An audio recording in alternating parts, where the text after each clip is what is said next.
অদ্ভুত গৰমত ৰহিছে ৰাজ্যবাসী। এই গৰমৰ ফলত বিভিন্ন বেমাৰ আজাৰে দেখা দিছে। তাৰে সমান্তৰালভাৱে কলাইগাঁৱৰ সমষ্টিৰ যি টেঙাবাৰী গাঁও আছে, এই টেঙাবাৰী গাঁৱত বিশেষকৈ ডায়েৰিয়া ৰোগে আৱৰি ধৰিছে। মোৰ সহযোগী কেমেৰা পাৰ্চনে কিছু দৃশ্যাংশ দেখাইছে। এয়া হৈছে কলাইগাঁও সমষ্টিৰ পূৰ্বৰ যি কলাইগাঁও সমষ্টি আছিল, সমষ্টিৰ টেঙাবাৰী গাঁৱৰ এই গাঁওখনৰ প্ৰায় 50ৰ পৰা 60জন ব্যক্তিৰ এই ডায়েৰিয়া ৰোগে কিন্তু আৱৰি ধৰা পৰিলক্ষিত হৈছে। মোৰ লগত আছে গাঁওবাসী, মই জানিম তেখেতৰ পৰা কি হৈছে। দাদা কি বাৰ আছিল? বুধবাৰৰ পৰা মানে আমাৰ ইয়াতে প্ৰায় মানুহৰে মানে এই পায়খানা আৰু বমি, কেৱল পায়খানা বমি এনেকুৱা হৈ আছে। তাৰপিছত পেটটো কামুৰি আহে, তাৰপিছত মানে পায়খানা কৰিবলৈ একদম পায়খানাবিলাক জুলীয়া আৰু মানে এই বহুত চেন।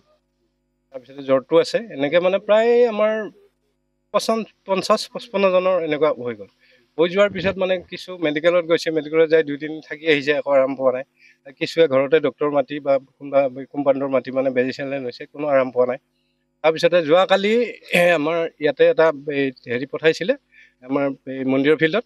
আহি তাৰমানে তেওঁলোকে কেইটামান চেলাইন আনিছে আৰু কেইটামান টেবলেট আনিছে। আনি যোনে গৈছে তেওঁলোকৰ নামটো লিখিছে, লিখি কি হৈছে বোলে এনেকৈ হৈছে।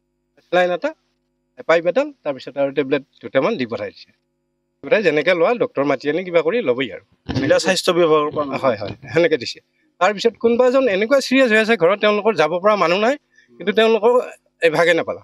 তাৰপিছত যদি কোনোবা এজন গৈছে মানে বস্তু নাহে, এনে অৱস্থা। আপোনালোক মানে গুৰুত্ব দিয়া নাই স্বাস্থ্য বিভাগৰ? গুৰুত্ব দিয়া নাই, তেওঁলোক গুৰুত্ব দিয়া নাই বুলি ভাবোঁ। মই তাৰমানে আমাৰ মনে কয় এনেকুৱা, তাৰমানে যোন গৈছে যাই সুধিছে কি হৈছে, বোলে মোৰ জ্বৰ হৈছে, নামটো লিখিছে, জ্বৰৰ টেবলেট 2টা দিছে। তাৰপিছত মোৰ বোলে পায়খানা হৈয়ে আছে, আজি 3-4 বাৰ গ'লোঁ। তাৰপিছত তেওঁ এটা চেলাইন দিছে, এইটো তাৰমানে কোনোবা ডক্টৰ নাৰ্ছ মাতি আনি লৈ ল'বি আৰু। হয়, আচলতে জিলা যি স্বাস্থ্য বিভাগ আছে, স্বাস্থ্য বিভাগে গাঁওখনৰ প্ৰতি কোনো ধৰণৰ গুৰুত্ব আৰোপ কৰা নাই। গাঁওবাসীয়ে অভিযোগ উত্থাপন কৰিছে। আমাৰ লগত আছে আৰু এজন যুৱক, কি ক'ব? মই অলপ আগতে ক'লোৱে বাৰু, মোৰ বৃহস্পতিবাৰ ৰাতিৰ পৰা পায়খানা একদম পানীয়া আৰু বিৰাট গোন্ধ ওলায়।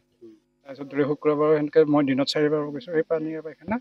তাৰপিছত ধৰি যোৱাকালি আমাৰ টেঙাবাৰী মন্দিৰৰ ফিল্ডত ডক্টৰ এজন আহিছিল, আহি পেলাই এনেকৈ ঔষধ দিছে। ঔষধ দি আৰু বেছি দুৰ্বলজনক চেলাইন দিছে।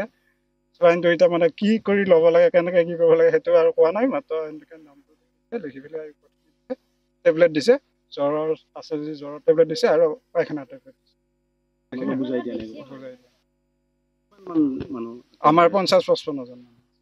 কি ক'ব? জিলা স্বাস্থ্য বিভাগৰ পৰা কোনো ধৰণৰ গুৰুত্ব আৰোপ কৰা নাই। আপোনালোকৰ গাঁওখনৰ প্ৰায় 50-ৰ পৰা 60জন লোক আক্ৰান্ত হৈ আছে, তথাপিতো তেখেতসকলে গুৰুত্ব প্ৰদান কৰা নাই। হয়, আমাৰ যি কলাইগাঁও সমষ্টিৰ অন্তৰ্গত টেঙাবাৰী গাঁও, ইয়াতে আমাৰ বিগত এসপ্তাহ ধৰি কিনে যি ডায়েৰিয়াত আক্ৰান্ত হৈছিল লোকসকল, তেওঁলোকক মানে জিলা প্ৰশাসনে ভালদৰে চিকিৎসা প্ৰদান কৰাত মানে কোনো ধৰণৰ অৰিহণা যোগোৱা নাই। আমি তেওঁলোকক ৰিকুৱেষ্ট কৰিছোঁ তথা দাবী জনাইছোঁ, জিলা প্ৰশাসনে যাতে চিকিৎসা বিভাগে যাতে তেওঁলোকক ভালদৰে চোৱা চিতা কৰি, আমাৰ যিখিনি গাঁওবাসী আক্ৰান্ত হৈছে গোটেইখিনি আমাৰ খাটি খোৱা মানুহ, দুখীয়া মানুহ, তেওঁলোকে ভাল হস্পিটেলত গৈ চিকিৎসা কৰিব পৰা শক্তি নাই। গতিকে মই জিলা স্বাস্থ্য বিভাগক অনুৰোধ জনাওঁ যাতে তেওঁলোকে আহি আমাৰ গাঁওবাসীখিনি উচিত চিকিৎসা প্ৰদান কৰি মানে যিখিনি মানুহ খাটি খোৱা মানুহখিনি কাম কৰি যাতে খাব পাৰে সেইখিনি ব্যৱস্থা গ্ৰহণ কৰে। হয়, মোৰ লগত আছে এজন বাইদেউ, মই বাইদেউৰ পৰা তেখেতৰ স্বাস্থ্যৰ বিষয়ে জানিম। তেখেত আক্ৰান্ত হৈছে ডায়েৰিয়াত, কি ক'ব?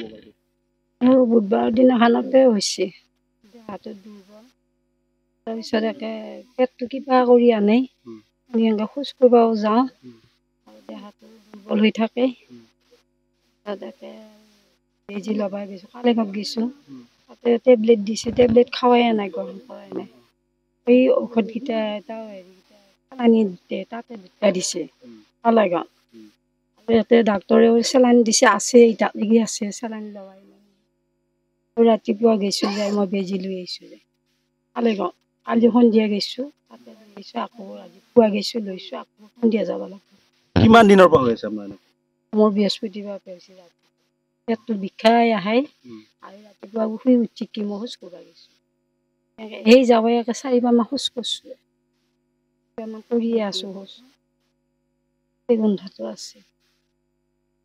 হয়, আচলতে ক'ব লাগিব এই গাঁওখনৰ প্ৰায় 40-ৰ পৰা 50জন লোক এনেকৈ ডায়েৰিয়াত আক্ৰান্ত হৈ আছে। কিন্তু গাঁওবাসীয়ে অভিযোগ উত্থাপন কৰিছে যে জিলা যি স্বাস্থ্য বিভাগ আছে, এই স্বাস্থ্য বিভাগে এই গাঁওখনৰ প্ৰতি কোনো ধৰণৰ গুৰুত্ব প্ৰদান কৰা নাই। আমিও এই গাঁওখনৰ সুস্বাস্থ্য কামনা কৰিছোঁ। মই ফাইজ।